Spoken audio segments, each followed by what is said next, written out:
Good morning, everybody. Today, I will give the lecture on the explanation of the 6 crises in China. That is 1980s. And we are trying to give more detailed explanation about the economic system reform.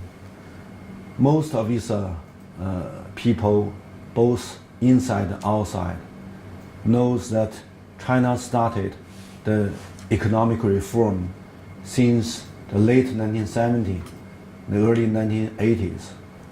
Last time, we have gave the background analysis to tell people that the economic systematic reform is exactly caused by the crisis, the 5th crisis, happened in late 1970s and the early 1980s.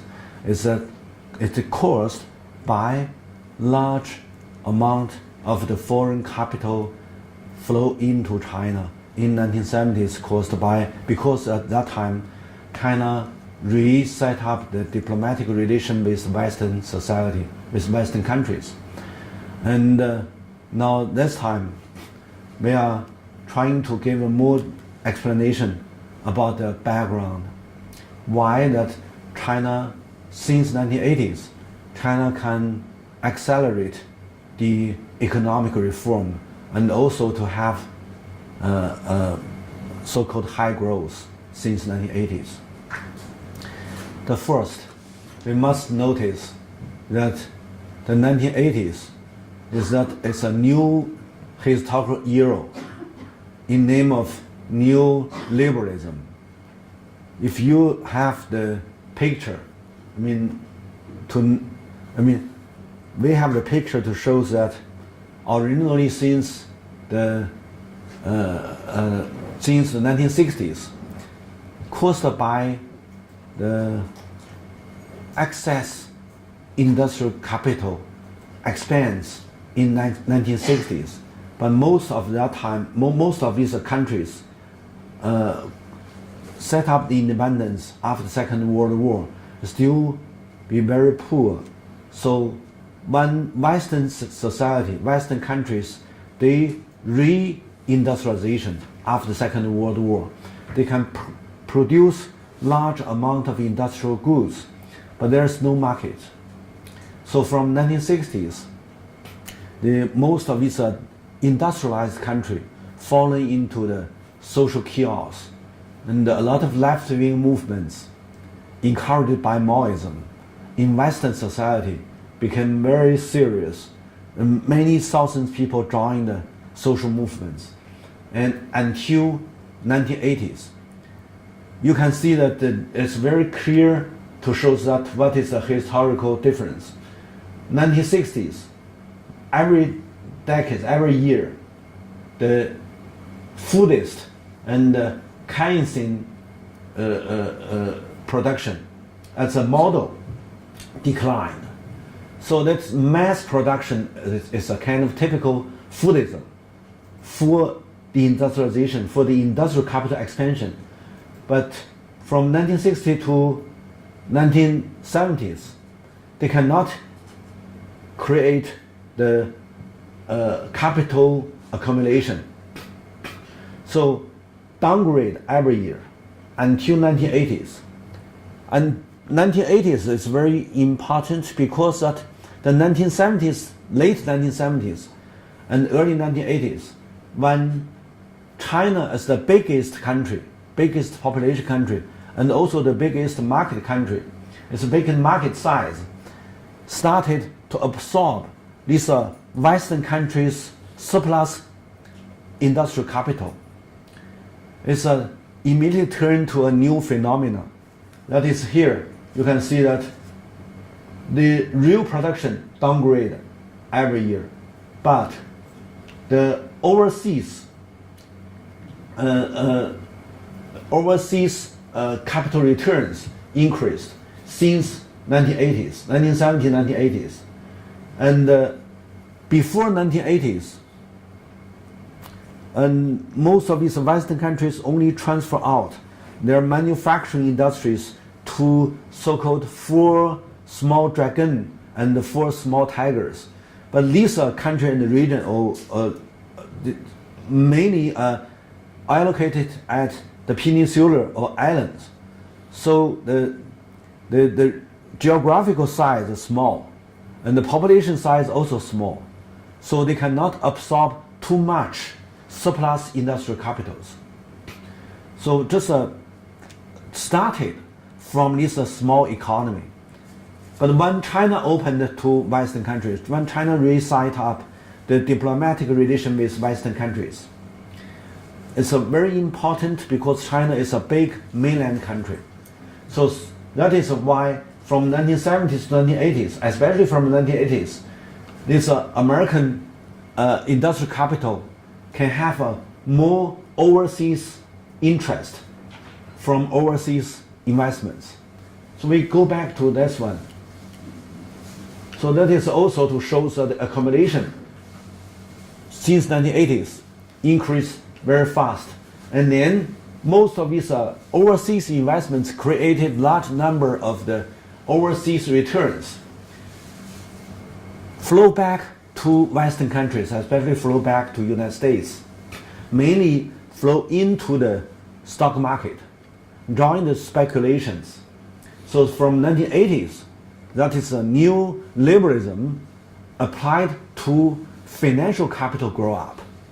So industrial capital declined, and then financial capital increased.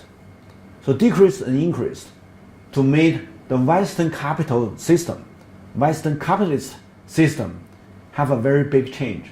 A new era, we said, is global financialization, started from 1980s, combining by the new liberalism. That is a very important background to understand what is developing countries grow up. Because that the industrial capital, not as originally, not as the past, is play very important role.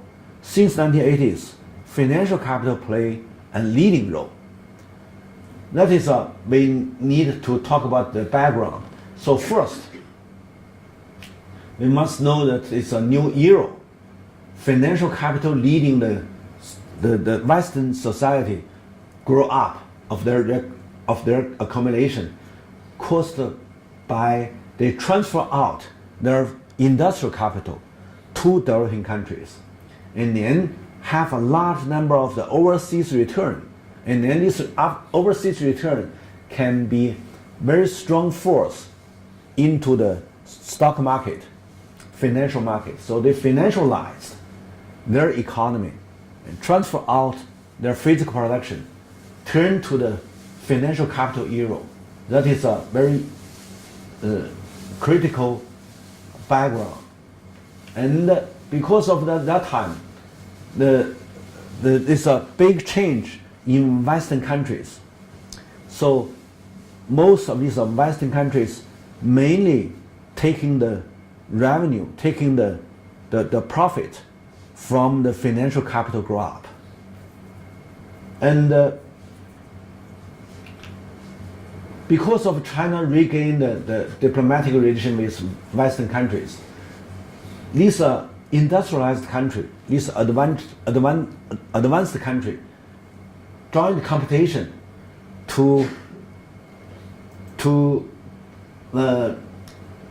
joint competition of the China industrial market, mainly for transfer the facilities to machines to China. And then it make the chance, means that the traditional Chinese industrial structure got a chance to restructure. But restructure the heavy industry, machinery industry, and the military industry still need to pay intensive capital investments. It means that the institutional cost still be very high. And also there is a very important event, that is Japan. You know, in 1970s when China set up the diplomatic relation with Japan, China don't want Japan pay the penalty of the Second World War.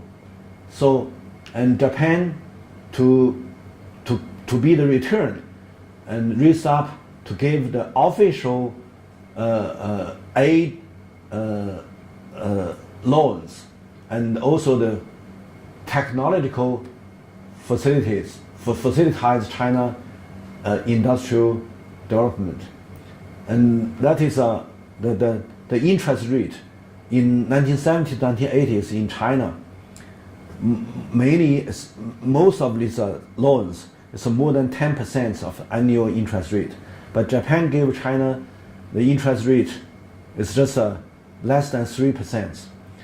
And also the return period can be 30 years. So it means a long-term loan, very low interest rate. It benefits this China a lot because at that time, China still be the country very much shortage of the capital investments. So Japan gave China large amount of the official investments from the governments. That is a very positive event for 1980s restructuring the national economy, restructuring the national industry structure.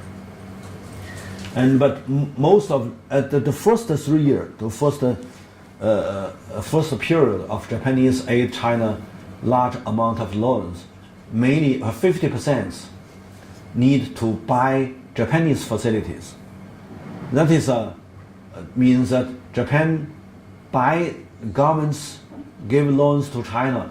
Japan sell a lot of facilities, machines to China to occupy the China's machinery market. And then there is another very important event in 1980s because of the so-called second land reform taking place in the beginning of 1980s. Most of these rural areas households, the peasants' households, take back their arable land. And then there are many surplus labor force released from the collective system. Originally, these Chinese rural labor organized by the collective system mainly invest into the reservoir irrigation system and also invested into state big infrastructure construction.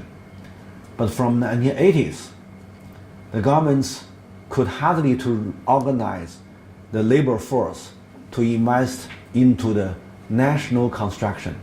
So the labor force separated to almost every household, immediately to show that the rural labor is a big surplus. And then this a big surplus, you know that if you calculate of the whole of the arable land, China only need 100 million. The rural labor is enough.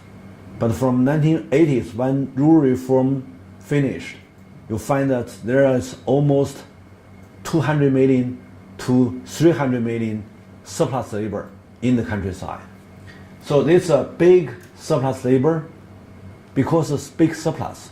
So the labor price is very cheap. They started to run their own workshop and factories in the countryside. So township and village enterprises grow up. Rural industrialization, mainly by this surplus labor, invest into their own labor force for the rural industry. So that is very important because of the local industrialization mainly rely on the rural industrialization. So the beginning of 1980s, rural industrialization is indeed local industrialization. So, but take this events into the consideration, we may know that why China can gain the high growth, because large number of the surplus rural labor run into the local industrialization, they got very little income. A large amount of the interest taken by the local industry, and then to be the accumulation. That is just several years. The rural industrialization became more and more important to grow up faster. So we should know that caused by the rural labor, the labor-intensive overseas demand of manufacturing industries grow up in the coastal China. But another side is also very critical. Because of all the rural collective system, almost all of them dismissed. So the People's Commune dismissed, Brigade dismissed. So the agricultural production taken by these small households. And small households doesn't need the agricultural machine. So before 1980s, China has set up almost 3,000 county levels agricultural machines factory. Every People's Commune, China has set up 5 small factories at People's Commune. So these are 2 levels. People's Commune change into the township level, and the county level still the county. These are 2 levels agricultural machinery system almost bankrupted. So means that from 1950s, China invested into the local industries, mainly for facilitated agricultural production. But after rural reform, after these households regain the land, they don't need this machine work in agriculture. So the county level and the township levels machinery factory almost bankrupted because no market. And think about the industrial as a chain. When the county levels machinery factory bankrupted, certainly the upper level, like the heavy industries, mine industries, and so on and so, all have a very bad impact. So this is a kind of negative change. I mean, when the local factories bankrupted, and the upper one, even in the cities, these are big industrial factories also need to facing very negative situation. So these are the events of the 1980s reform. And we have given explanation about these things. That's what means that the Japanese aid China from 1979 to 2012, Japan gave the official development assistant ODA to China, and it's almost 60% of that time's overseas aid, overseas assistance loans. So most of these loans, these are Japanese loans, invest into the infrastructure construction. And the first 3 years, mainly by Japanese machines and Japanese facilities, and later, mainly invest into the infrastructure construction. And infrastructure construction cannot have the return in short term. So Japanese development assistance loan became very important because it's mainly invested into the infrastructure construction. And also, because of this loan, mainly invest into the infrastructure construction, means that Chinese governments need every year to have such kind of assistance loan and then to pay back to other countries. You know, when you take the facilities from Western countries, you also need to have a long term to have a returns, and not short term. So this means every year Chinese governments have a large amount of the foreign debts. And then foreign debts to GDP, especially the short-term foreign debts to GDP, is very high. So if you cannot have a kind of sustainable foreign aid, immediately Chinese governments will facing the challenge of the budget deficit. So that is why we give one page to show that Japanese official assistant loan, official development assistant loan, is at that time played a very important role in 1980s. But one thing is somehow turned to the risk, because ODA, means the official development assistant, and give to China, calculated by dollar. When China paid it back, it started from 1970s. China paid it back, started from the new century. When they pay back, they must give to the Japanese yen.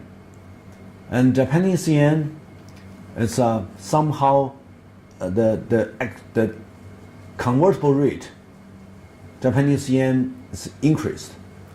So means that China payback need to have a more cost. So that is a risk. But most of this Japanese official assistance loan to China is a benefits 1980s Chinese infrastructure construction. And caused by these foreign aid and foreign investments, caused by the large amount of foreign capital flow into China, mainly taken by the central governments. So the central still maintain their traditional policy to use the foreign capital, the foreign loans, to restructure the traditional industrial structure. Means that since 1950s, when Soviet Union gave the facilities to China, that is mainly gave to military industry and heavy industries. So this heavy industry, military industry, I have given the explanation, you need even double cost to maintain.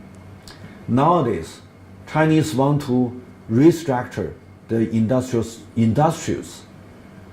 system, and then to develop more light industries and textile industries and chemical industries. But until 1970s, this purpose never been carried out because of the geopolitics, because of they facing a lot of political challenge until late 70s to early 80s. So this time, I mean, Chinese central governments still maintain their policy to change the structure of industries and to make the light industry and the textile industries grow up.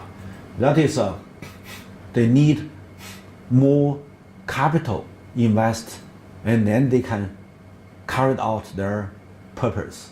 So for this one, they need to take the cost. The big cost is that it's a capital intensive readjustment, and also caused by the local industrialization, mainly invested by overseas Chinese company. These overseas Chinese company invest into the coastal area, that they have the facilities, machines from overseas, also the markets in overseas. So they don't set up any relation with the inland industries. It means that inland industry, especially national industries, have no markets. There's no relation as a market between central controlled national industrial capital and local governments overseas manufacturing industries. I think that people need to pay attention to this relation cut-off. Originally, the local industry only can be facilitated by the central industrial capital. Central control the machinery industry, control the heavy industries, and central can produce a lot of machines to the local. If any local want to develop their local industries, they need to have the machines from central. But nowadays, since 1980s, because China, especially the coastal area, absorb a lot of manufacturing industries from overseas Chinese investments.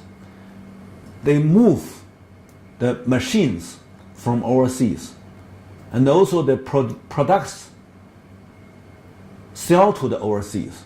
So means that such kind of industries allocated in the coastal area have no relation with the national industries inside of mainland China. This one is extremely important. Just like I mentioned that when the agriculture separated by the households, they don't need agriculture machine. So this national agricultural machinery system bankrupted. The similar regulation, economic regulation, if the overseas manufacturing industries didn't need the facilities from the national industries, especially the national heavy industries and the machinery industries, means that the national heavy industry and machinery industry also have no market. So they fall into the trap. Means the more you absorb this foreign capital in overseas, from overseas, allocated in the coastal area, so the booming economy grow up in the coastal area. The more overseas investment in the coastal area, the less market of the national industries. Originally, you paid very high cost to maintain the Soviet Union invested heavy industry and military industry. Finally, you found, okay, you have no market.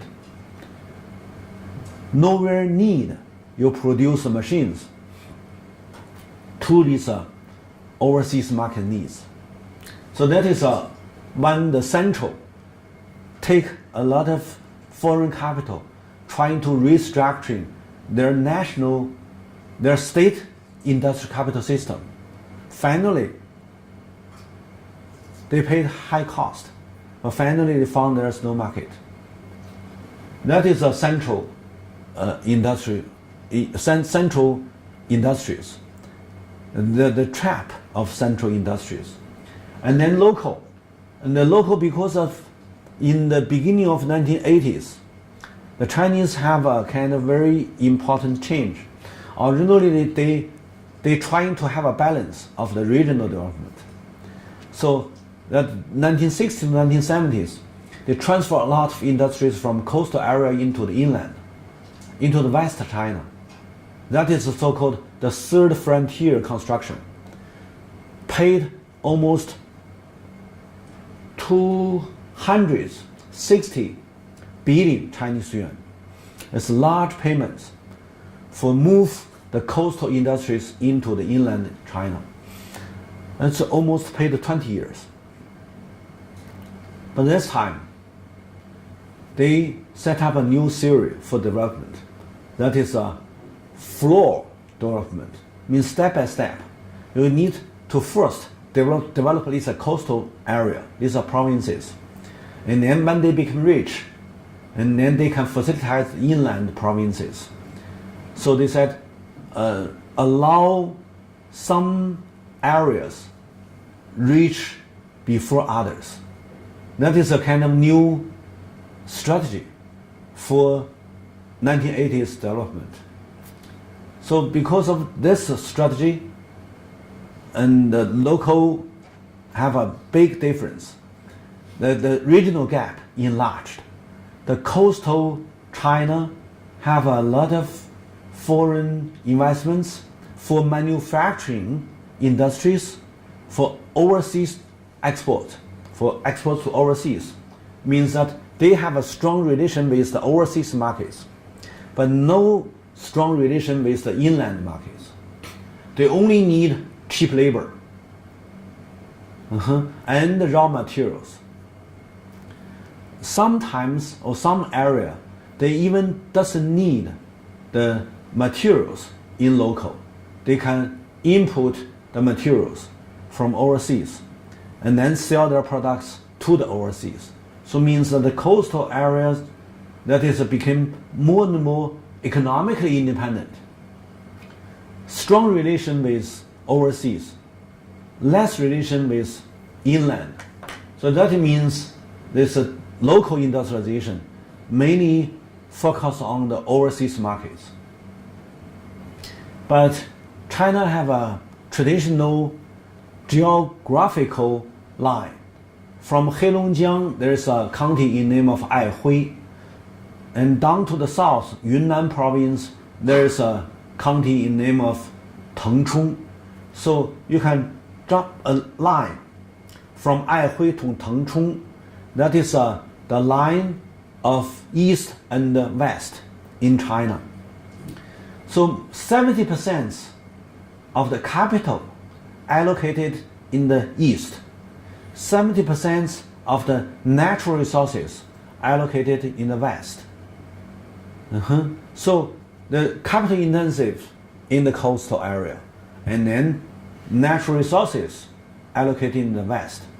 So that means that these are coastal area, I mean the east part of China, take the mine, take the coal and a lot of resources for the coastal area development, and also for foreign market, for overseas market. Means that China is originally a kind of very short natural resources country, a very limited natural resources taken by the coastal area for overseas markets. That means the gap between east and the west, not only the economic gap, but also the natural resources gap. Means that you cannot use your own limited natural resources to benefit your own people. So these things, these phenomena taking place in 1980s because that you need to develop these coastal provinces caused by you set up a new theory of the development, means step by step. And superficially you can see that China grew up in 1980s very faster. But if you deepen your studies into the Chinese development, you can find there are so many contradictions in 1980s. And also there's a very, very important events. You need to know that coastal China at that time, these provinces, when they absorb the foreign capital, it's not paid back by themselves, because China is a kind of very, very independent financial system. Any penny of the foreign capital flow in China immediately taken by the central bank, turned to the RMB yuan against to RMB yuan. So means that the Chinese central governments take the responsibility of the foreign capital, of the foreign debts. The foreign capital invested into any area in China immediately turn to the responsibility taken by central governments. So that is the local governments can have a faster growth, but the cost, especially the foreign investments as the cost, taken by central. So most of these people, they just see this coastal area have a booming economy. They said, okay, it's good, but they never do the studies to notice that the responsibility, the institutional cost, not taken by the local. That is why there are so many contradictions between central and local happened since 1980s. it's also very important to know that because of this overseas investments into the coastal area, so the local governments in coastal area, their policy mainly pro-foreign capital. Pro-foreign capital policy in coastal area means that they wouldn't like to set up pro-labor, pro-environment. The policy cannot be, that is a contradiction. If you set up your policy for pro-capital, especially pro-foreign capital, means that you are not pro-local capital. You are not pro to local labor, social welfare. You cannot pro the local environment. So it means that the coastal areas' booming economy have a very big cost not taken by the coastal area. The financial capital turned to the debts taken by the central. And then they don't pay the social welfare to these migrants laborers. So the social welfare, whatever, the children, the aging people, whatever, you need to carry up of this marginalized population. The responsibility taken by the inland local governments. And also they don't care about the environments. So large amount of the pollution happened in the coastal area nowadays. So that means even they have a very fast growth, but if you do your studies, you may find there's a very complicated, very comprehensive institutional cost still happened, but not paid by coastal area. And that is a so-called regional gap, not so simple. Not only the income gap, we need to know that the unbalanced, not only the economic affairs, but also the social affairs and the environmental affairs and the pollution and whatever. So many things cannot be thing of positive. It's a local industrialization also have a big institutional cost. So, and think about these two types of industrialization.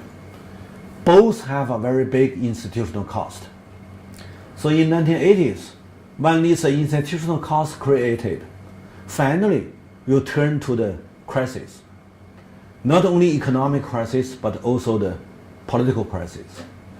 So because the contradiction between local and the local, between central and the local, between different social groups, between different interest groups, become more and more serious. So the 1980s, a lot of people think that it's an ideological issue, but I said no, it's because of the economic growth. Inside of economic booming growth, there are many contradictions, never been analyzed by the officials and scholars. When we talk about these contradictions, we have to say something that is, in 1980s, China also renamed by Western ideology as a neoliberalism. And the Chinese leader in 1980s also renamed as the leader of neoliberalism. Because that is just a kind of join together. Western countries move out their industries, their facilities. There must be a big one, can be market, can be the container to absorb these foreign industrial capitals. So that is a so-called international market or international institutions. So why people more interested into the neoliberalism? That's because neoliberalism not only take place in advanced country, they want to move out their physical productions and then turn their economy into high levels, into high structure. That is a financial capital era. But this financial capital era, they need to find the container to contain the institutional cost. This institutional cost turned to the China, and China, inside China, became multiple contradiction. including of central local, different interest group, and whatever. So from the 1980s, when China take large amount of foreign capital for high growth, that is a lot of people think it's a very positive experiences. Few people pay attention to the negative lessons.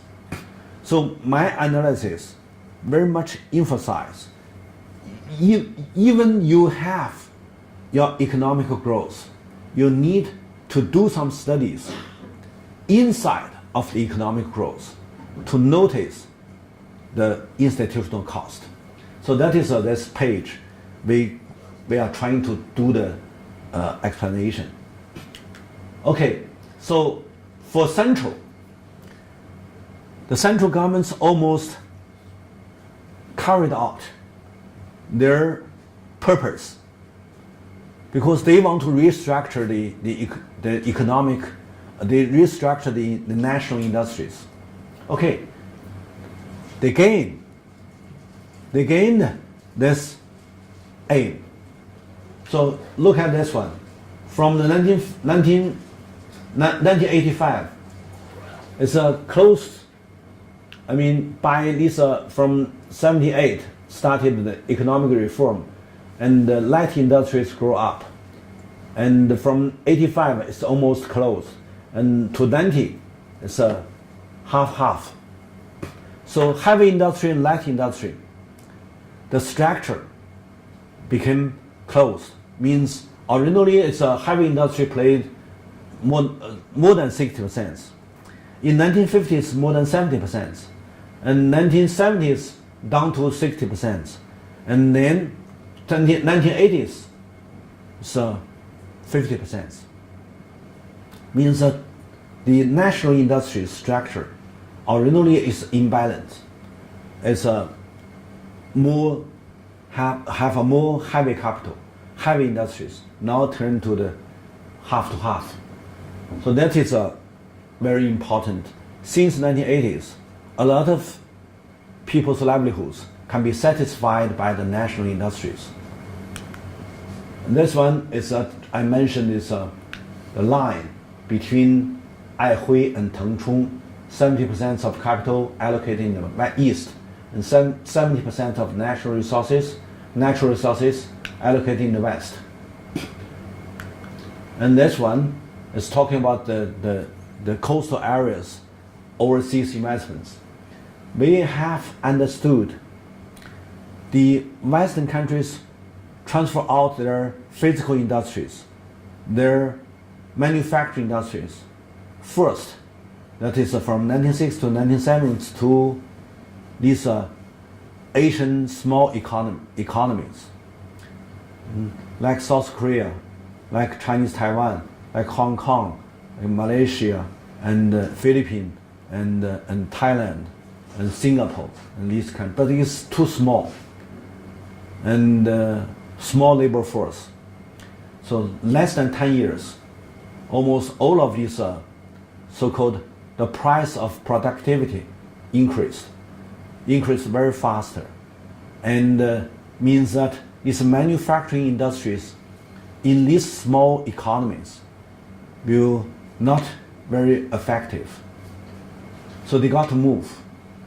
And then when they move and they enlarge their production, the best place is coastal China, because at that time I mentioned, because coastal China can absorb large amount of cheap labors from inland China, and means that these overseas Chinese factories directly move to the coastal area. But it's also very important because when they move to the coastal area, they only allocate it in Pile Delta area. Here also, that is Hong Kong and Macau. This one is Taiwan. Means that the overseas Chinese investments not parted to the whole coastal area. They only hustled in small area nearby Hong Kong because they benefited by cheap productivity price, by the low price of productivity. And if they move to some far further, they go into some inland, even in Guangdong province. If they go to the North Guangdong or West Guangdong, or they need to pay more cost of the transportation. So they only stay around Hong Kong, means that they can be easier to transfer out, to export their products to the overseas markets. So this phenomenon shows that large percentage of the so-called overseas investments from Hong Kong. Look at that. So until now, originally in 1980s, more than 90% of the Guangdong province and overseas investments from Hong Kong and Macau. Nowadays, still be 66. That is 60s nowadays. So originally more than 90s, now still be more than 60s. So these events just can prove my arguments just now I raised up. To make people understand, only take these overseas manufacturing investments cannot have the ability to create their capital. You only give the profits to these overseas investors. You have a little interest controlled by the local.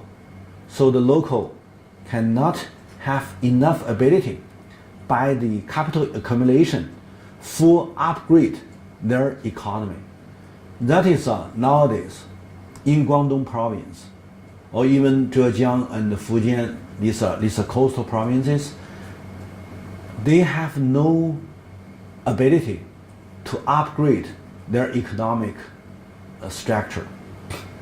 And even they want to change these low levels manufacturing industries, but they have these manufacturing industries has very strong relation with the local elites, with the local interest group. So up to now, even large number of the foreign, especially from Western countries, overseas investments would like to invest into China, but it's mainly invest into Shanghai or Jiangsu or Shandong or this area, not in Guangdong or Fujian. It's because of the most of this land have been occupied by low levels manufacturing industries. So you cannot just kick them out. So that is when we talk about the local industries, we need to know that there are so many things we should go in forward to carry out the studies. And then we may have more experiences and lessons to show to other developing countries. But it's a big lesson. If you only can absorb these manufacturing industries for overseas market needs, means that you cannot have the local ability for capital accumulation, for set up your own national industries. Also cannot set up any ability to upgrade your economic structure. So this lesson we we took from coastal China, especially the southeast coastal China, but it may be applied to other developing countries. So certainly that they want to have a very fast money. These overseas investments focus on the manufacturing industries. It's faster and easier to move inside.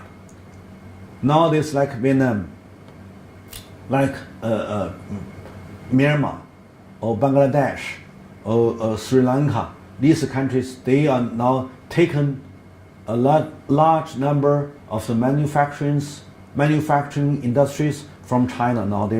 Because the labor price and the environment price all goes high, so they moved to these more poor countries.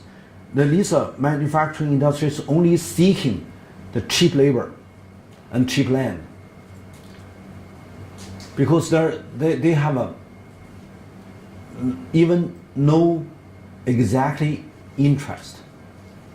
They only can take the revenues from this area that the local governments pro foreign capital, not pro labor, not pro environment.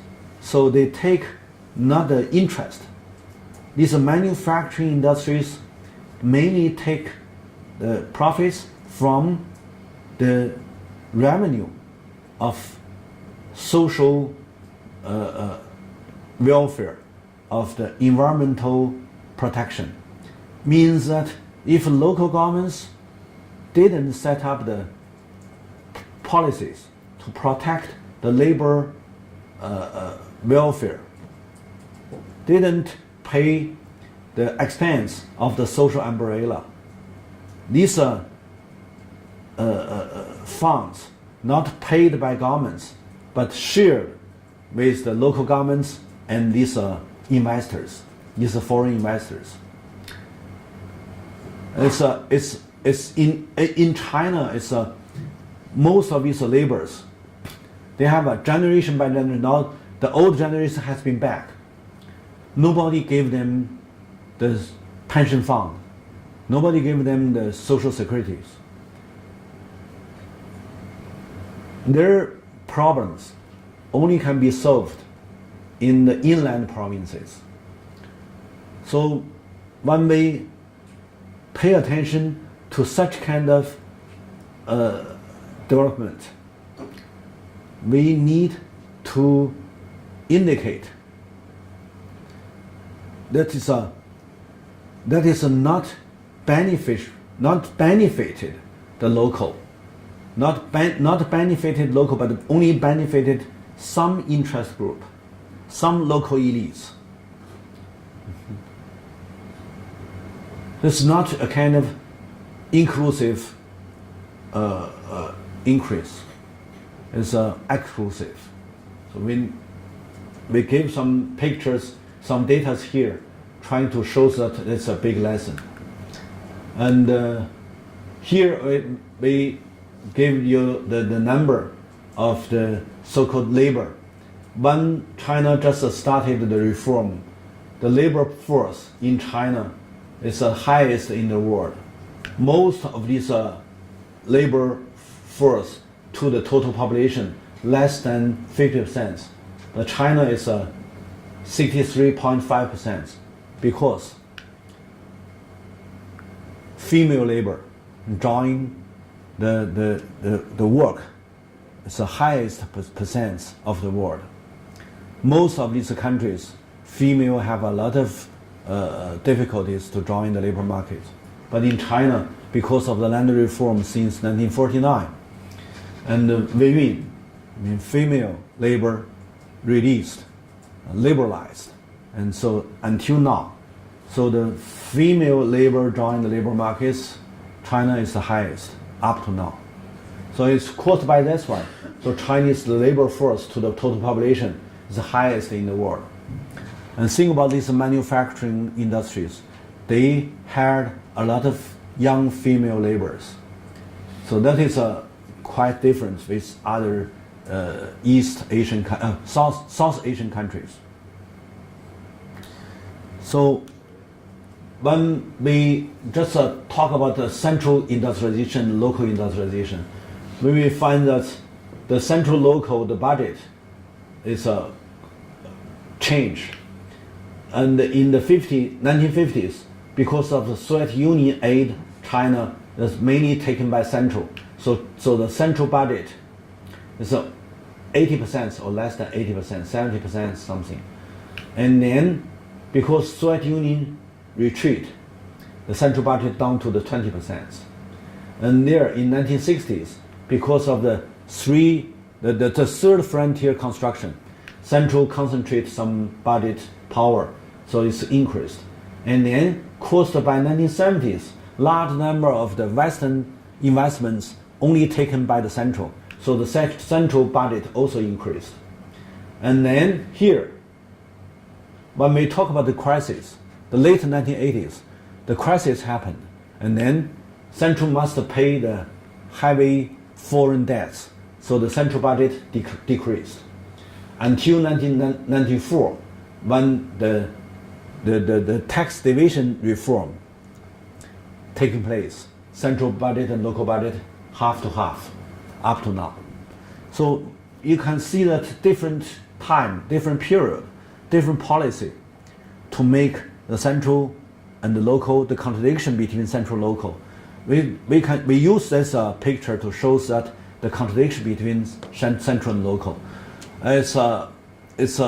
Indeed, it's very critical. And the central always want to take more, but local always want to protect local interest. So that it's a big country, have a long-term contradiction between central and local. Here, when we talk about the late 1980s crisis taking place, it's caused by the so-called twin price system. And this twin price system created bureaucrats speculations and then turned to the high inflation. The worst situation because of these two things. What is a twin price system?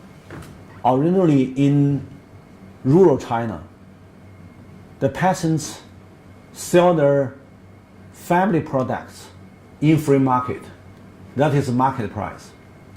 But the governments want to take the scissors for the government's industrial accumulation. So governments gave a low price to take a part of agricultural products. So there is a twin price.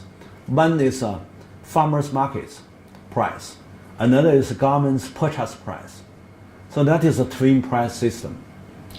From 1950s until now, in agricultural society, it still be twin price system.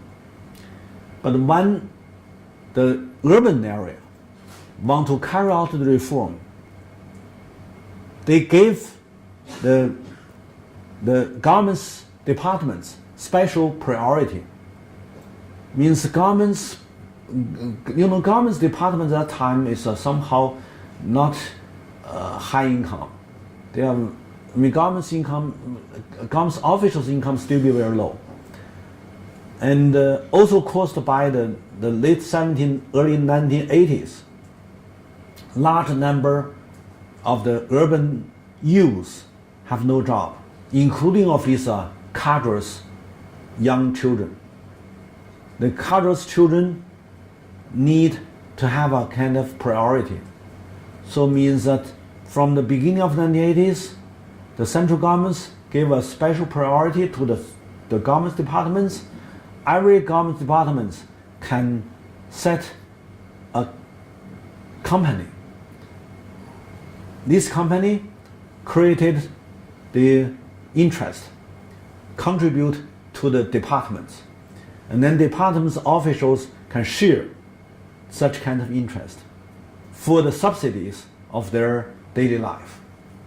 Like even in the Central Party Committee, they have a Central Party's departments. They are not very much involved of the economic affairs. So, and I still remember in 1980s, the north part of the Zhongnanhai, it's a Middle South Sea. It's a word-to-word translation. But the north part of this central yard, surrounded by red wall, is the center of the China. North part belong to the state council. South part belong to the Central Party Committee. The south parts, the cadres, is officials, somehow think that they are lower position than the north. Because north is a state council, they carry a lot of economic departments. Means they control these economic affairs, and then they have a lot of benefits from different levels, economic affairs. But the South, they are in charge of the party affairs, not very much involved of economic affairs. So they have no such kind of benefits. So the South sometimes, especially low levels, cadre, not high levels, they can satisfy their position. And they also can have another position when they become middle age or even elder. So they may take some position in economic department. But these young cadres, they complain, we are very poor. Yes, and in 1980s, at that time, I was a young fellow in the Central Party Committee's office for rural work and for rural policies. We have no any benefits. So even there's no dining hall in the departments. We got to go to the street to have a lunch or dinner. We are very cautious to save money, and because that time we are exactly poor. So, and when you allow these departments, even our departments, as a kind of office inside of the party committee central leadership, we also have the priority to open a taxi company. And others, anyway, you have a special rights to open a company, and then you take the benefits from the company. So when they have such kind of special rights, and these government departments, when they control the purchase price, they can move a part of these low price materials, all commercial goods, to their company, and then to take more benefits from the markets, and then to subsidize their officials. That is the started. But when they started by such kind of bad behavior, and then immediately turn to the corruptions, and because the more you take from your purchase price, it's a twin price system, means the more you can have the benefits from markets. So that is a lot of, at that time, a shortage of the raw materials, like iron and steel materials, like cement materials and glasses, and so even the fund. It means that they gave a part of their control. By the planning control, they still have a lot of power. So they use their power to change into the money. That is 1980s. And then who did it? Their children. So their children became, at that time, even older people have a very bad comments to such kind of corruptions. They're from 1980s. And then the people talk about Guandao. Guandao means the bureaucrats' business. So even you are official, you have your business. Your business is just to take these low price materials into the markets. And then, step by step, they don't directly use these purchase price materials into the markets. No, they just give the documents how much you can have, and then these documents can be transferred one by another, even 10 times transferring, turn large amount of the profits, but make the market's price increase more faster than before, even to make very bad inflation. So the more shortage, the more high inflation, mainly caused not by so-called the marketization, it's mainly caused by the bureaucrat's business. These things, I suppose that is aroused a lot of social complaint, because finally this high inflation became the institutional cost taken by the society, by the common people. So that is also, no matter whatever you want to carry out as a reform, all turn to negative things, because these businessmen, they don't believe that you have a good policy, because they every day they facing the challenge of the corruptions. So by such kind of twin price system, created large number of the bureaucrats' speculation and the corruptions, aroused a lot of social complaint, and then turned to the high inflation. So we can see here, according to some scholars' study, in the year 1988, that is the high inflation taking place, the total amount of the price difference is 350.9 billion Chinese yuan. It's almost 30% of the total income, of the whole national income. And it is also bigger than the total savings in the bank system. Means that large number of the profits lost by such kind of system. And then not only for these speculators, these bureaucrats, corruptions, they take large benefits, but also make the high inflation. You can see that here is a high inflation. Since the reform, there are 2 times high inflation. One is 1988 to 1989, and then 1990 is down to the bottom. And then second time is 1993, 1994.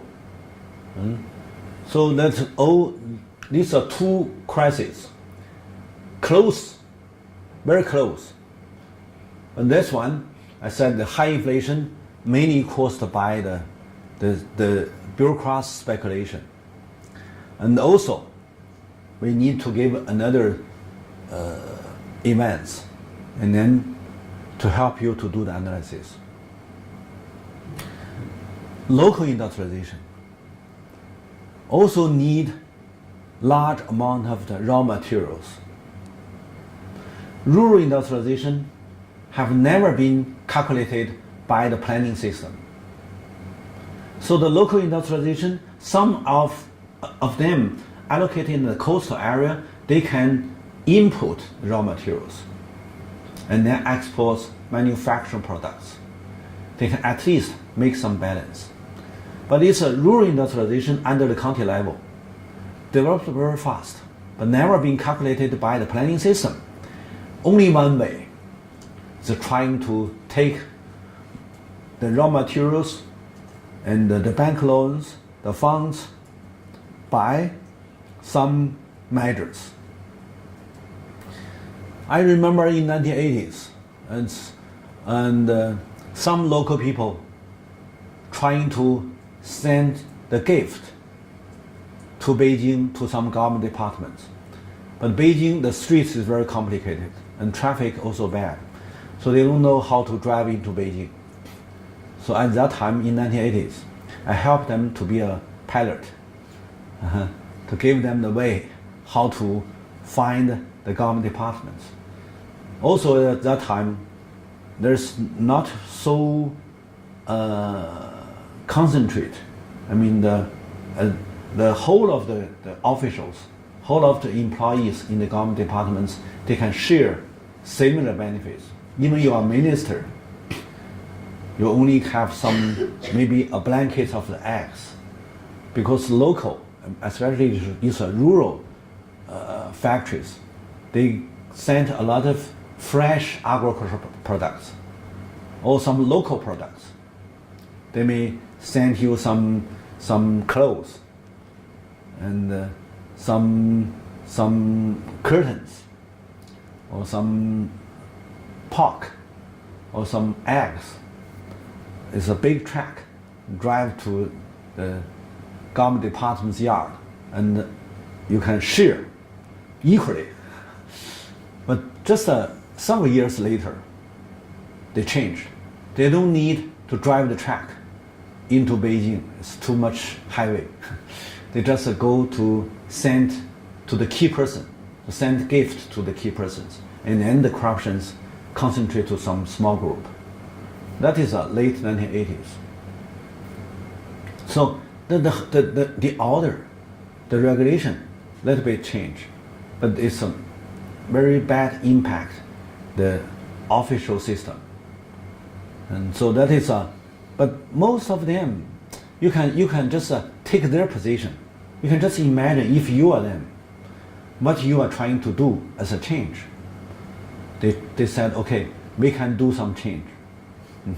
Yes, they did. They did is what? Is that the so-called the price reform, to marketize all the price. But it's immediately when they just have a discussion in the political bureau, trying to issue a new reform, means marketize all the price. Immediately turn to the social chaos. In 1988, in May of 1988, 抢购, how to say that? 抢购,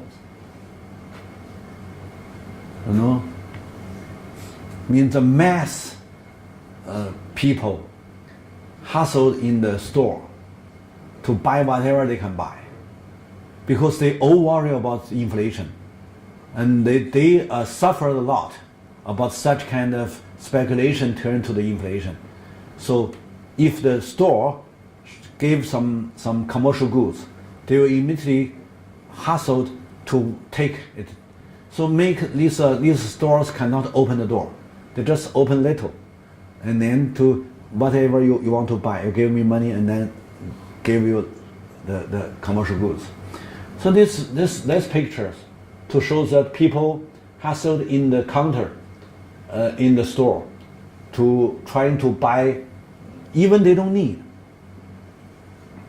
They buy a lot of things, store in their home, and many decades they still be there.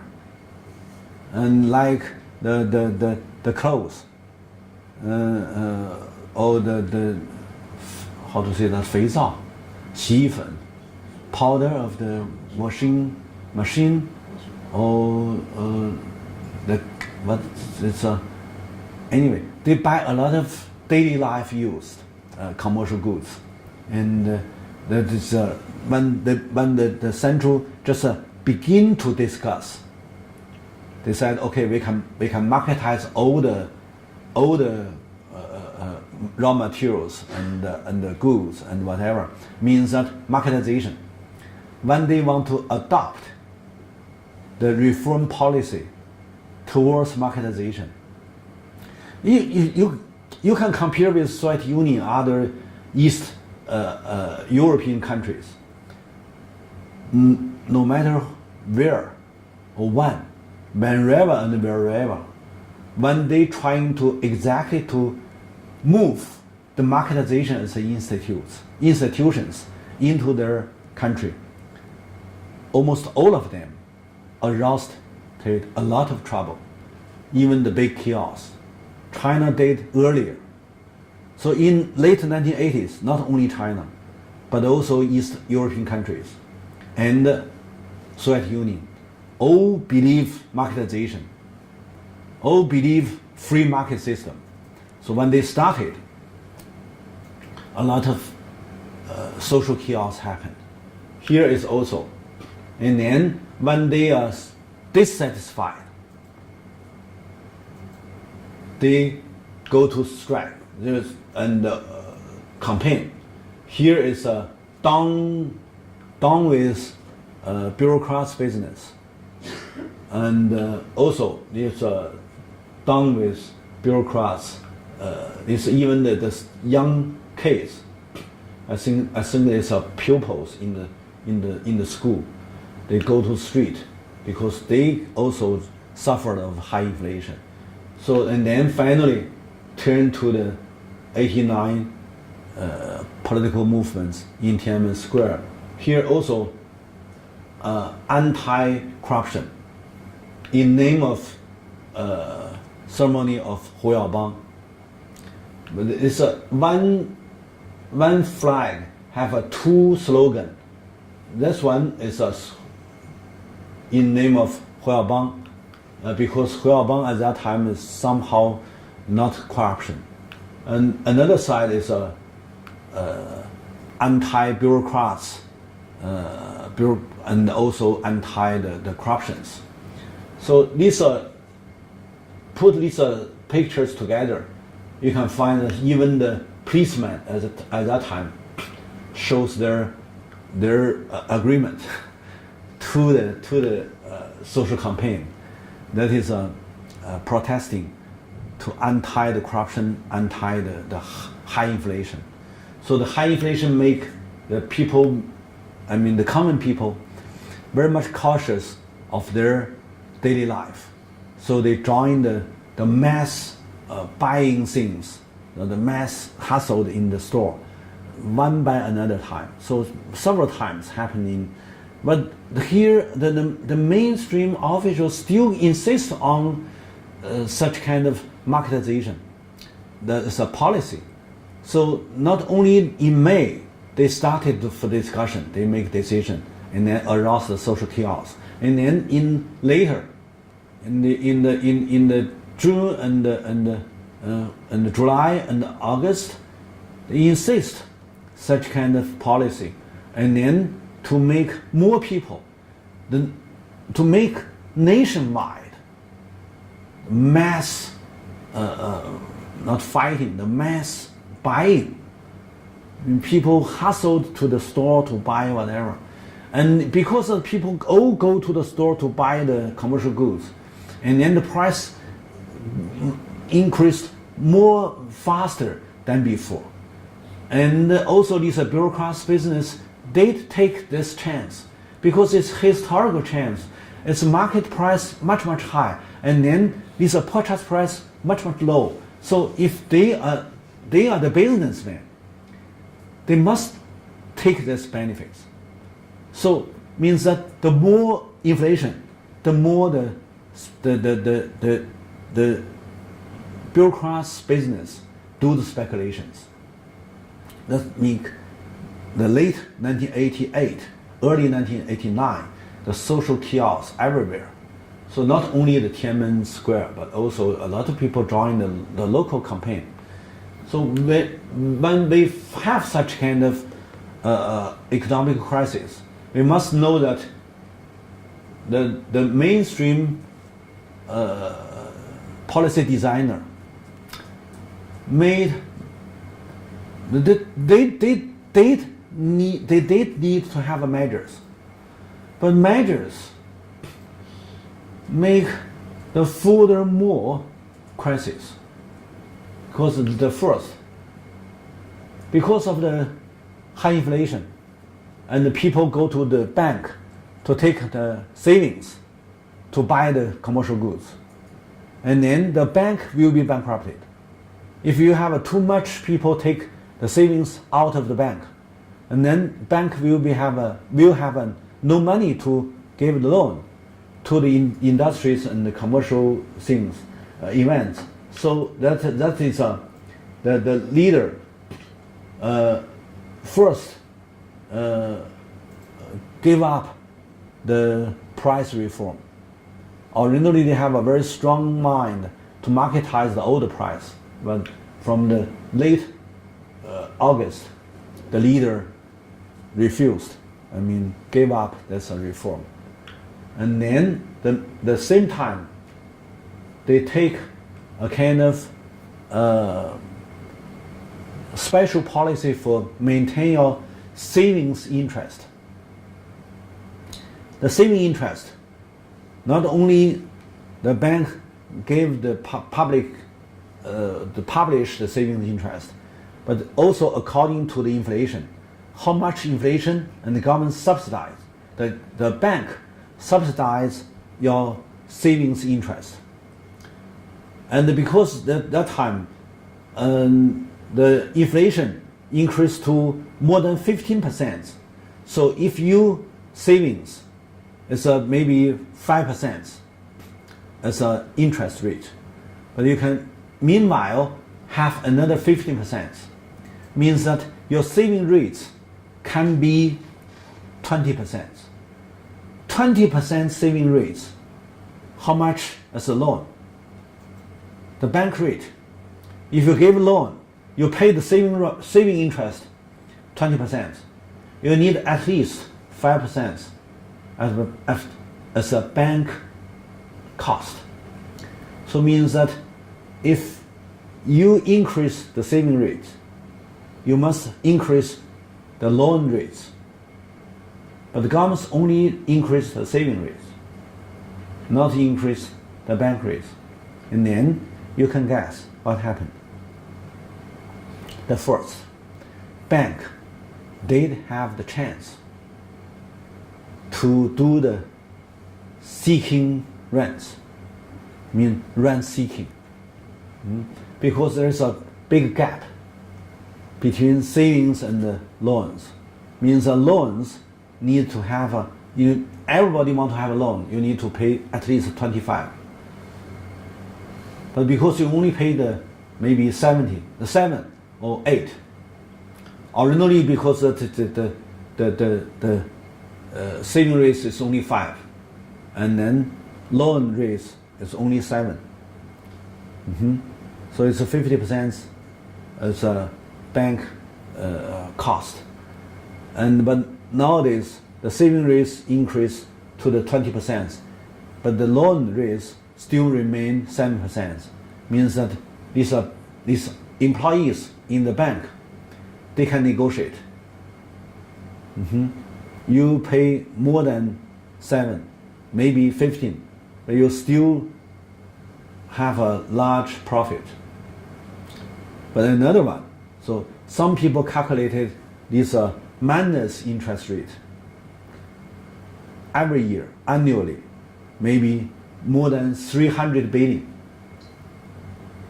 But bank itself have no such kind of 300 billion. These are large amount of the benefits lost. That is the first problem. Means that you have a minus interest rate because you paid more to these savings. You got less from the loans. So that is the first. But officially, immediately turn to the second very negative event, that is all bank have a large deficit. The bank have a deficit, bank belong to the government at that time. In late 80s and early 90s, all the bank, there's no private one. So the bank is the government's hands.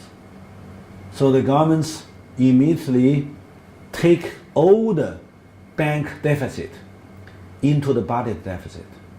So the late 1980s, December, the government's budget deficit increased more faster than before. So also means that the governments have no ability to invest into the industrialization. It also means a large number of the employees have no job. So in the 1989, caused by the high inflation and also caused by the government measures, in 1989, immediately turned to the social conflicts. It's a very popular regulation. Any ism, any institution, if you're facing the challenge of the high inflation, you need to take some measures. Most of these government measures made negative impact. That is unemployment increased. So in 89, because of the governments have a very big deficit, short of the investments ability, so in 89 started unemployment problem. And also because of the governments got to increase the bank rate for the loans. So in 1989, a lot of business in reality, they don't take the bank loan. Like these stores. These business, they need to take the bank loan and then to buy the products from the factory and then sell these products from the factory. They sell the products and then pay back to the bank. That is a cycle. But these stores, these shopping centers, they said to the upstream, to these factories, they said, okay, I can sell your products, but I cannot pay your money because money is too much high price. So I have no fund. You can give me your products, and then I sell for you. And that means that this shopping center need they owe these factories, but they need to pay the salaries to their employees, so they never reduce any fees. The costs still be there. So the whole of the economic system became chaos. And then this 连锁负债 means that the debts became a kind of chains. And because the factory produce these products, need to pay the machines to the upper stream factory. They have no money, so they said, okay, I owe you. But wait, the whole of the industrial chains became a kind of death chain. That is in 1989 and until 1990. So that means that the whole of the industrial segment cannot run because whole of this cycle stopped, caused by the financial capital problem. So that's the real economic crisis taking place, caused by the leaders trying to follow the neoliberalism to marketize the whole of the economy. And then they're facing the challenge, they have no applied measures for preparation. They only think that, okay, we're going on with the path of the market system. That is the only right way. But when they're trying to adopt these measures, they immediately facing a lot of big problems. And then also turn to the social chaos.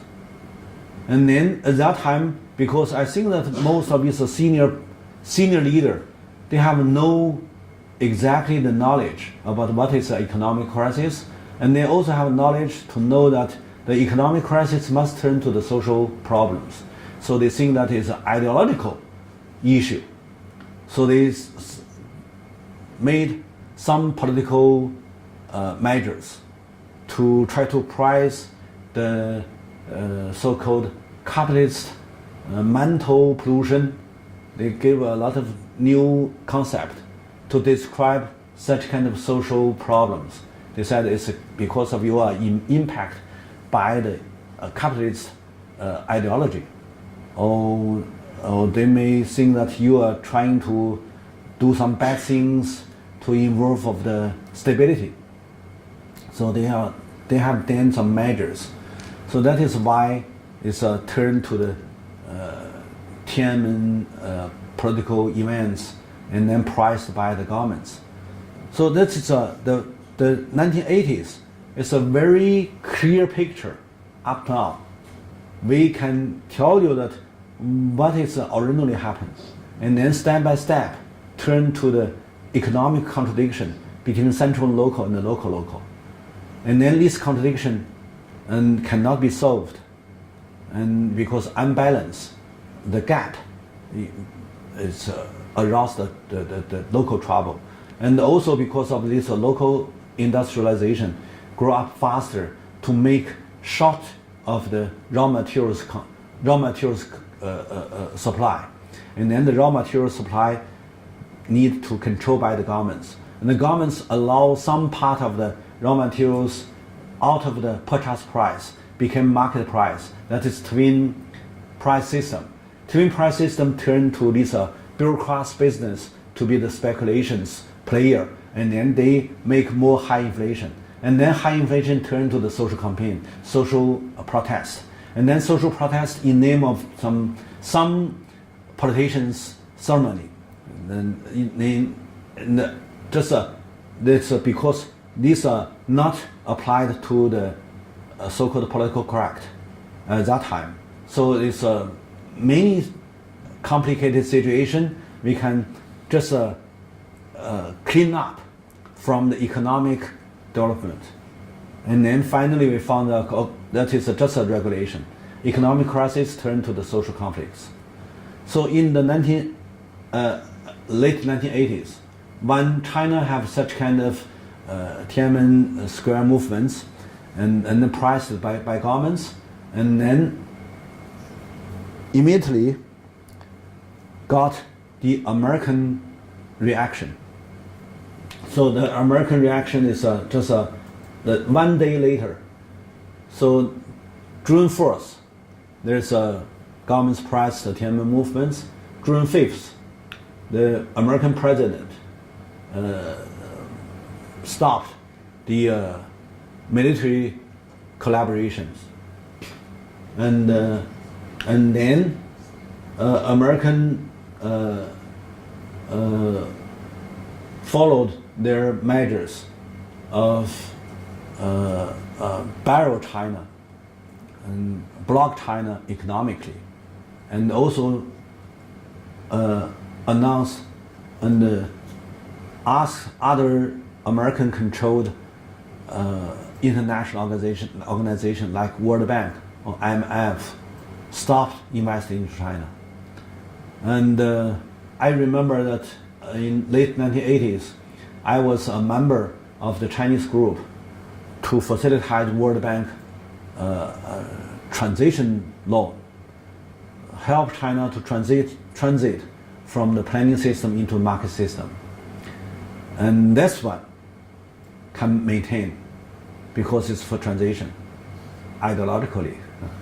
Others, any international organization invested in China for development, all stopped. So that stop means that China in late 1989, early 1990s, got to facing the new challenge of shortage of foreign capital. Originally, you have a large amount of foreign capital flow into China, and then you can readjust your national industries, restructure, readjustment. You can do a lot of things by this foreign capital flow in, and then you can make the balance between light industry and heavy industry, whatever you can do. But this time, when they stopped, the similar as when Soviet Union stopped the investments into China as a kind of government assistant. So that is immediately make China to have the economic crisis in the year 1960. But this time, in 1990, immediately China fallen into the depression because of Western countries stopped gave the foreign capital into China. But at that time, it's just a capital-intensive growth.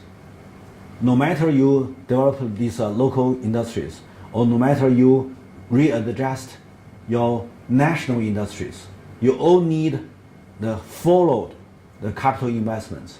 So that is a capital-intensive growth. But when Western capital stopped, and then domestic capital also I just mentioned that domestic bank at that time all have a very big deficit. So domestic bank cannot work well, and overseas capital stopped. So make China have a depression. That is in late 1989 and 1990. So this time, when China trying to set up the relinking relationship with Western countries, since 1970 to 1980s, China have almost 20 years this time from Mao. In 1960, delinking. 11 years or 12 years passed. From 1971, 1972, China started relinking with the Western capital investment, with the Western technical aid, whatever. And then, when you have the Western facilities, you need to use the Western management system. That is started the economic reform. And then more open to any kind of the Western investments. That is from the beginning of late 1970, early 1980s. Means that Mao started the relinking, and then Deng fully relinking. Any kind of foreign investments can directly settle in China. So they said we are linking with international system. That means relinking became a very popular event in 1970 to 1980s, and not along 2 decades. From 72 started to import the foreign facilities until 88, 89. Means that China has 60 years to 70 years relinking to West. It is extremely important, not only to China, how to remember the historical lessons, but also to any other developing countries.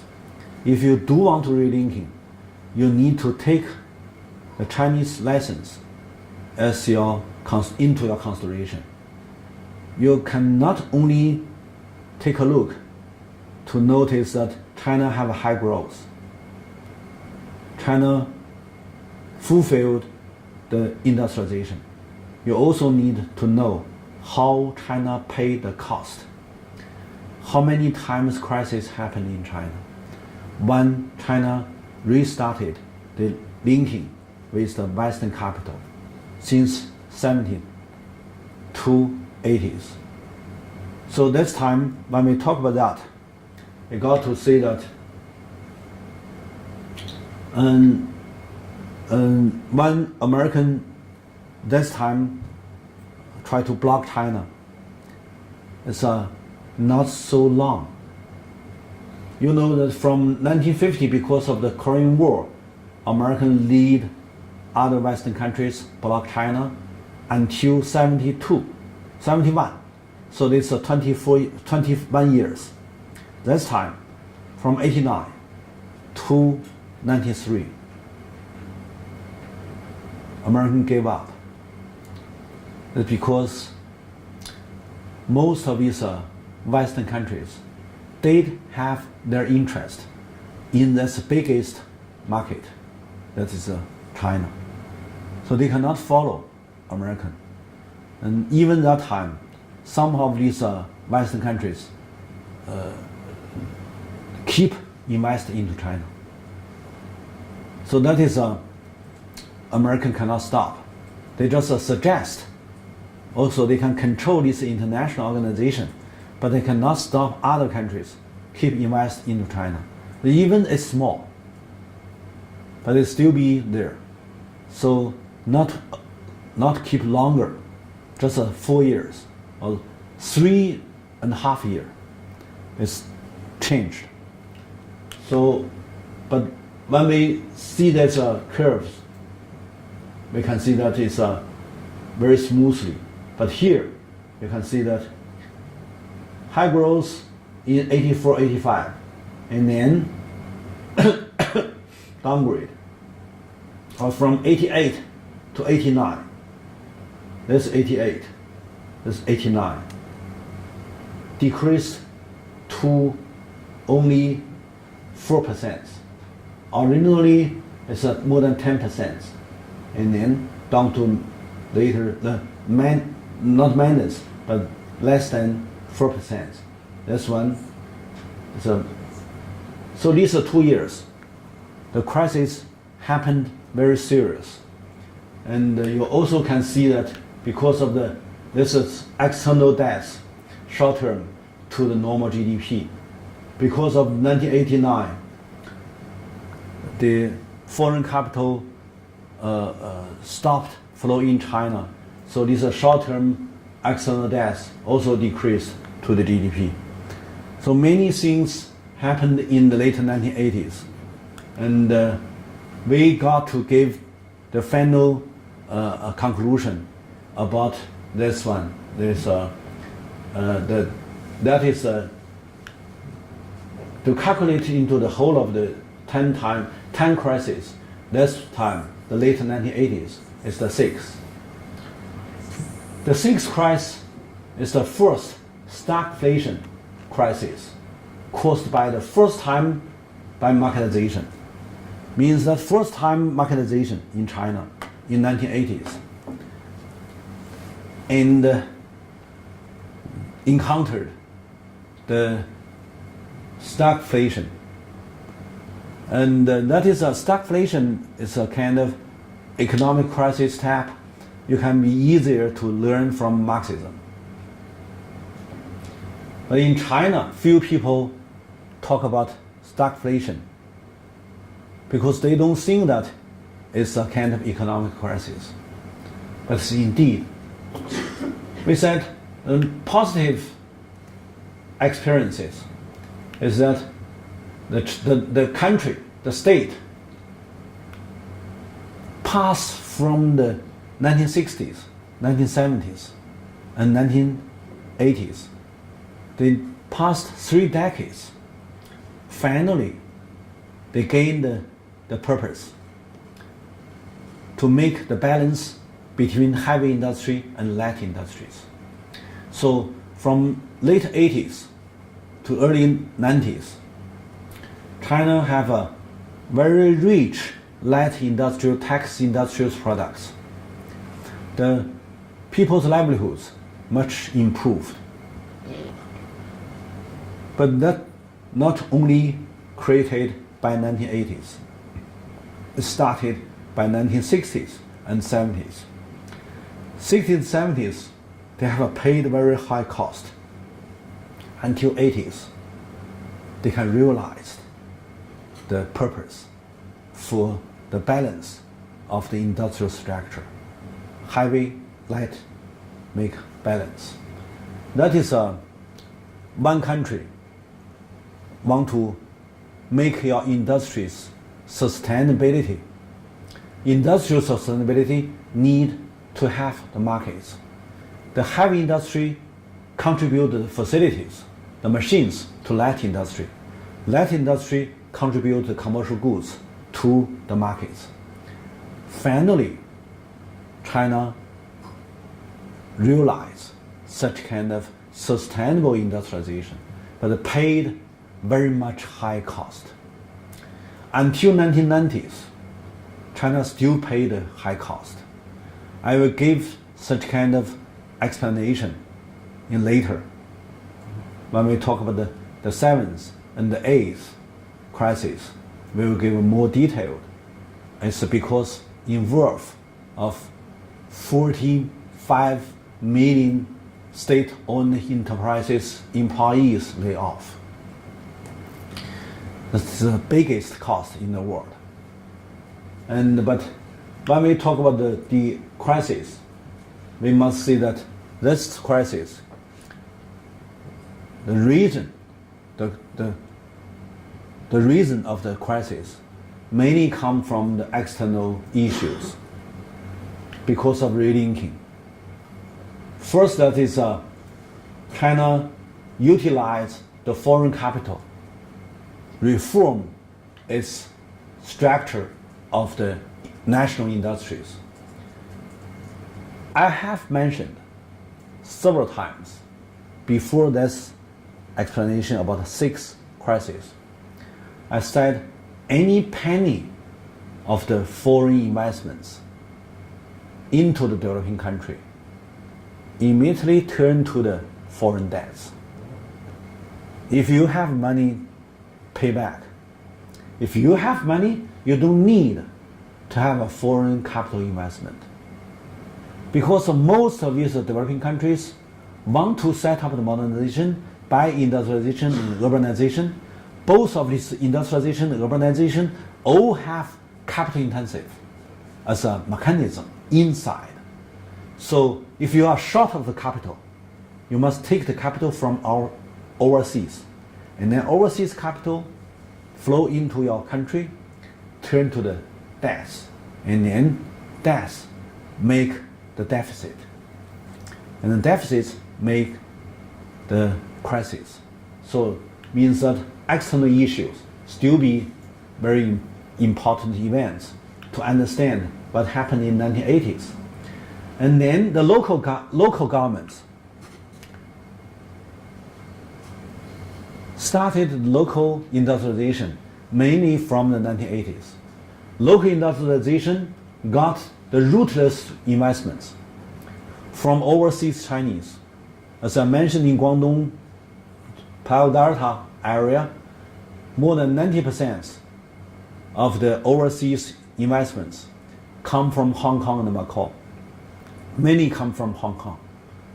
So these are rootless investments only seeking the social revenue and the environmental revenue, cannot create large amount of the interest. No interest means that no ability for the local capital accumulation. And then means that local have a very important shortage for readjust the local economic structure.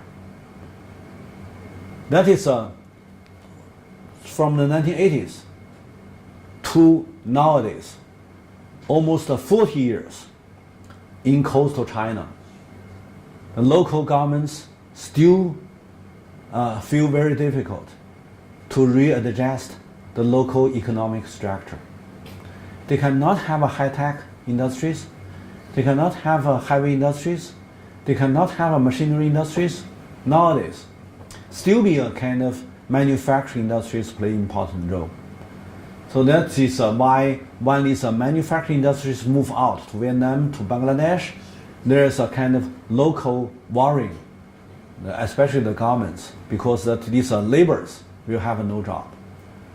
And also when they have destroyed the local environments, if they move out, you will have no tax to protect your environment problems, to solve the problems. So that is a very important negative impact. Another one is that when they input the facilities, means that the upstream industry, national industries, cannot supply the machines to these coastal area manufacturing industries. Means that they cut down the market relation. So make the national industries become more and more falling into the trap. Finally, they got to be bankrupted. So when we talk about such kind of problems, we need to know that the national capital, national industrial capitals, originally is their products is shortage. We have a shortage economics. But after 1980s, few manufacturing economy for overseas demand need the national industries to produce machines to facilitate the manufacturing industries in coastal area. So this one, I said, is also very important. Even they can short terms to create some tax or can have this foreign reserve. They can have the trade surplus. Nowadays, China became the trade surplus country, mainly by the coastal area. But that is a return. But so you also need to think about the cost. So here is the cost. And the external issues also including of this American bloc China, that's from 1989. Because of you rely on foreign investments.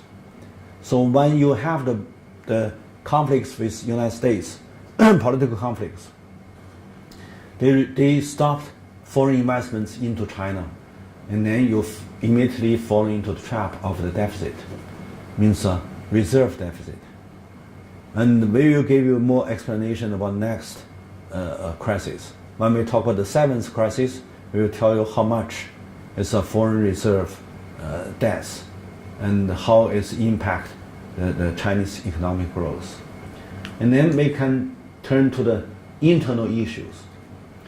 The internal issues, the first is because of the 1949.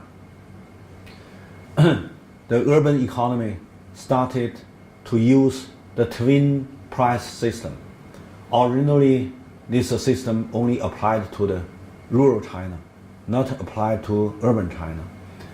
But when they trying to take this one as a positive experience into the urban reform, they found that it's applied to this bureaucrat business.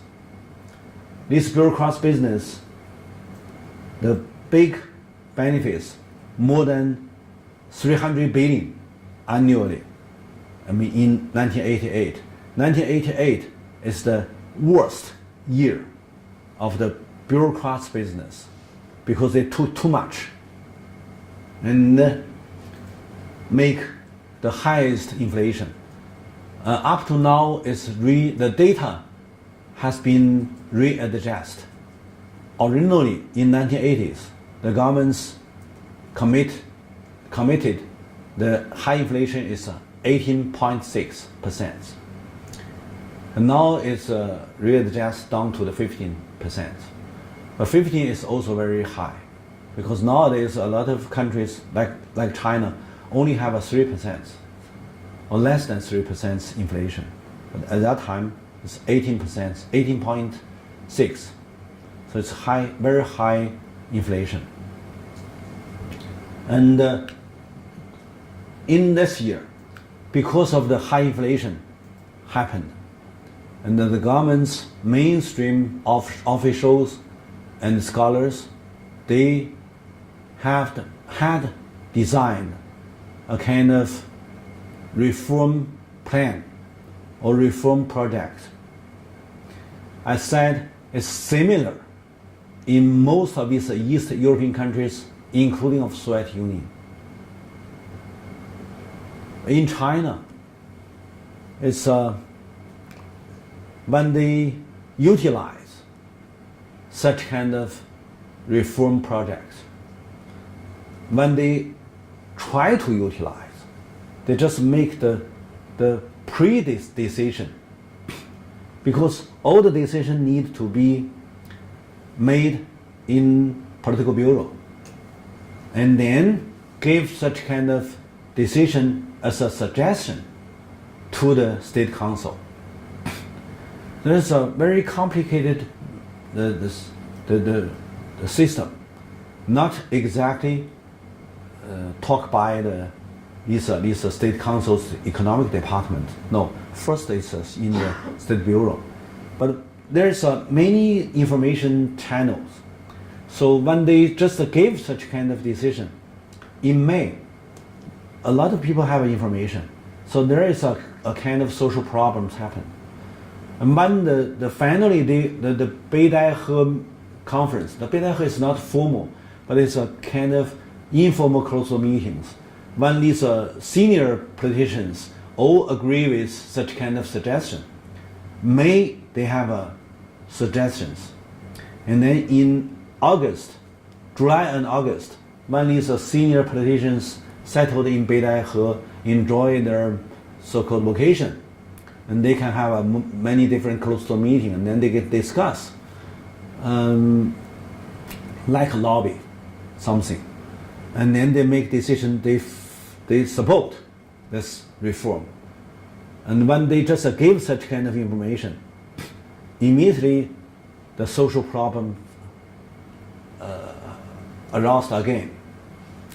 So these are things, I mean, you can see negative, but you also can it's a positive, because these are things to make the central politician, these are senior persons, seeing that it's a too much negative things happen.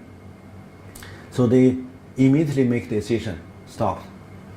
So the 30th of April, of August,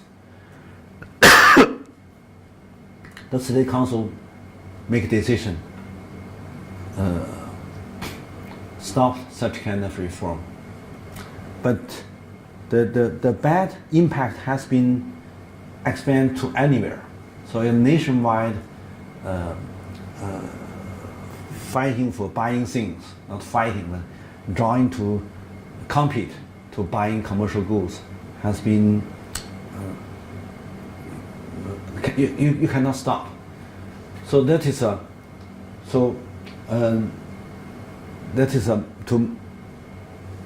to benefit China, stop the marketization and leave this chance to East European countries and the Soviet Union. I said in 1988, almost all of these countries, sponsored by World Bank, all have the similar projects, turn their planning system into the market system. But China stopped in the summer of 1988.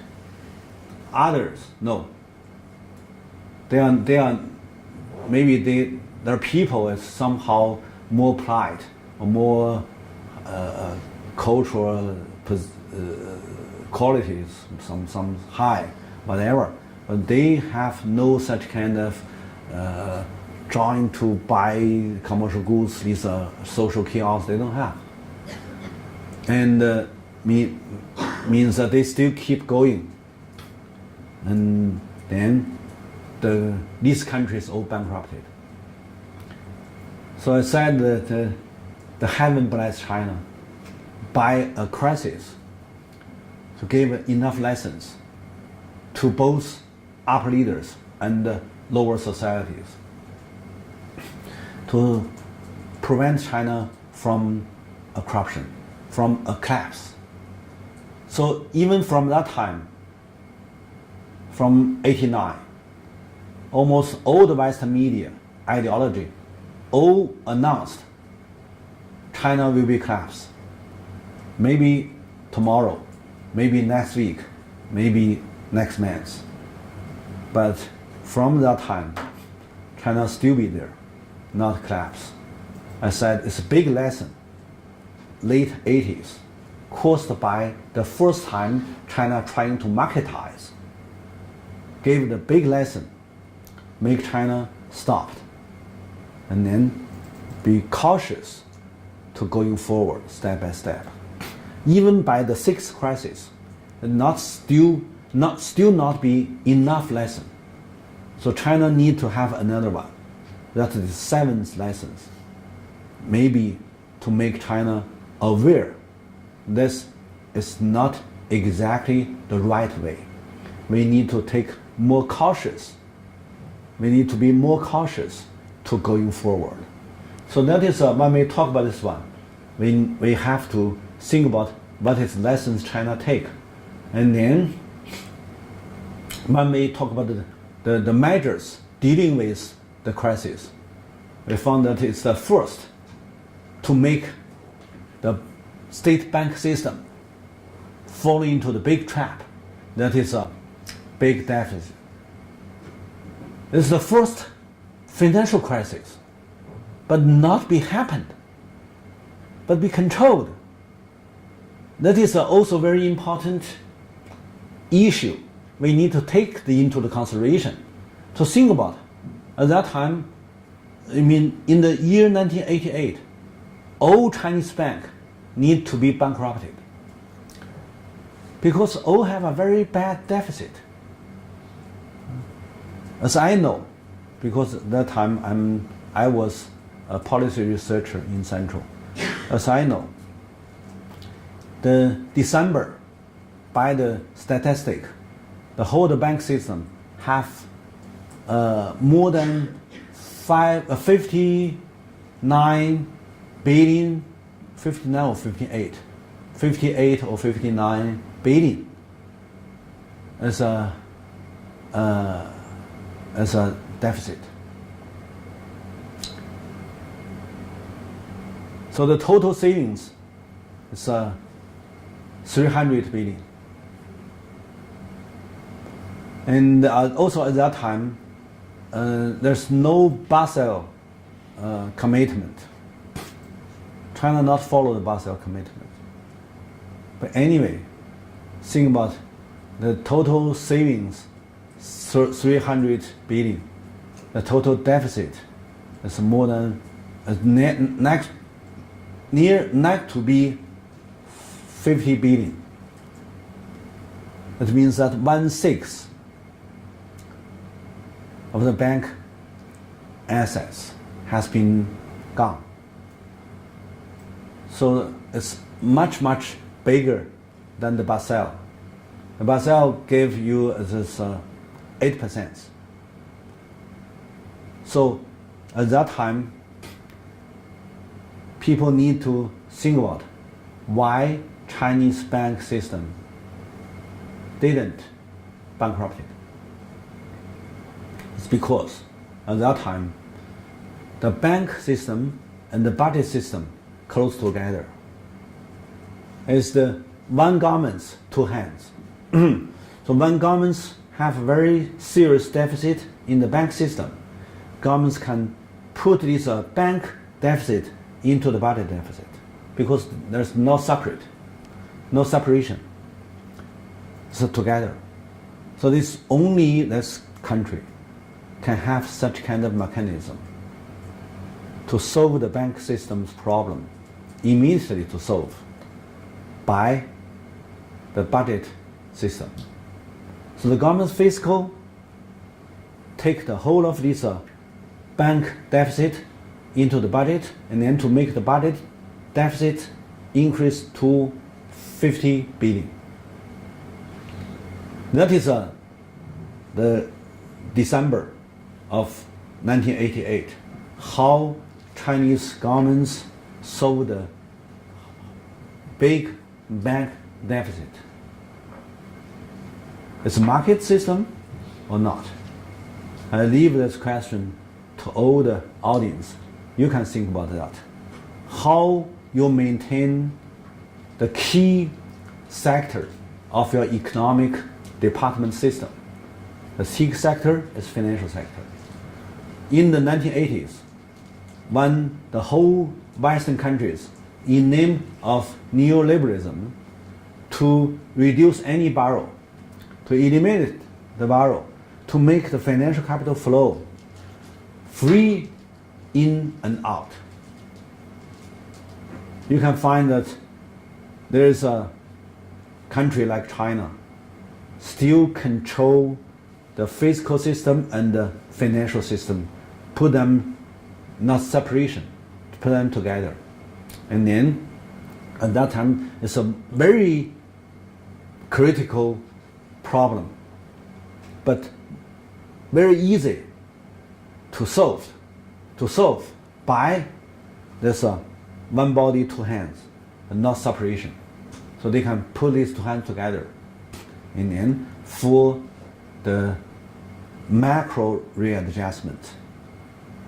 But the bank system can handle the problems, but the enterprises cannot. Caused by the interest rate of the loan increased in 1989, immediately turned to the death chain, as I mentioned just now. The death chain make almost all of its real production, the industries, fallen into the big crisis. And then the whole economy falling into the depression. So I said, if we see this government's measures, something maybe you can think is a positive, but something you can think that is a negative. So we just are very objective to do our analysis, to know that what indeed happened in 1980s. And then we may have basic understanding of so-called Chinese reform, so-called emerging market country like China. Okay, I finish this lecture. Hope you have a more deep discussion about 1980s in China, the crisis in China. Thank you.